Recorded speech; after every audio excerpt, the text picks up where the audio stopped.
আমরা আজকের এই টিউটোরিয়ালে দেখব সিপিএনএল এর ফাইল ম্যানেজার নামে যে টুলসটা আছে এই টুলসটা কিভাবে কাজ করে। তো তার আগে আমরা একটা ব্ল্যাঙ্ক সিপিএনএল নিয়ে নিয়েছি যেন আপনাদেরকে দেখাতে সুবিধা হয়। নাম হচ্ছে ফলনবিডি। তো আমরা এই ওয়েবসাইটটা যদি একটু ভিজিট করে দেখে আসি, যেটা একদমই কি ইন্ডেক্স অফ দেখাচ্ছে, খালি ব্ল্যাঙ্ক, তাই না? তো এইটাতে আমরা চলে আসবো হচ্ছে টুলসের কি ফাইল থেকে ফাইল ম্যানেজার নামে যে টুলসটা আছে এখানে। তো এখানে আসার পর আমরা একটা ইন্টারফেস পেয়েছি। তো এখানে দেখতে পাচ্ছি আমরা আরও কিছু অপশন দেখাচ্ছে।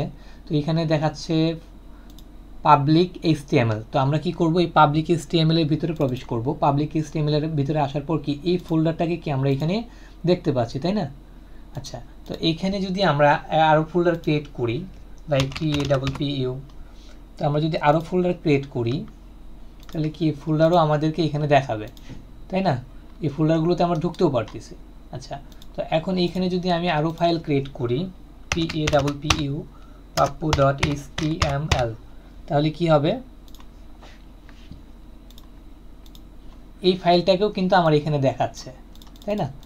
pappu.html, এবং এই ফাইলটাতেও আমরা ঢুকতে পারতেছি।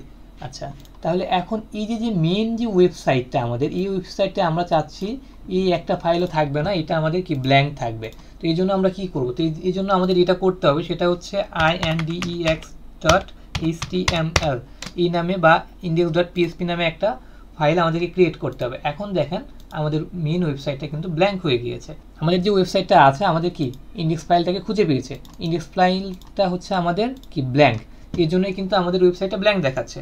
তো আমি যদি এখানে লিখি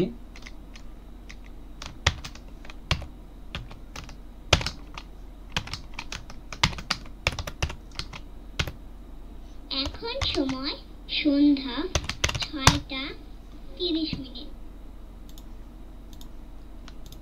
তাহলে কিন্তু কি এখন একটা নাম চলে আসছে, হ্যালো আই এম পাপ্পু। তো ফাইল ম্যানেজার থেকে এই ধরনের ফাইল ক্রিয়েট করে আপনারা এখান থেকে কিন্তু ধাপে ধাপে আপনাদের ডিজাইন ডেভেলপমেন্টটা শুরু করতে পারেন এই জায়গা থেকে। দেখা হবে পরবর্তী নতুন কোনো ভিডিওতে। নিত্য নতুন ভিডিও পেতে আমার এই ইউটিউব চ্যানেলটি সাবস্ক্রাইব করে রাখুন।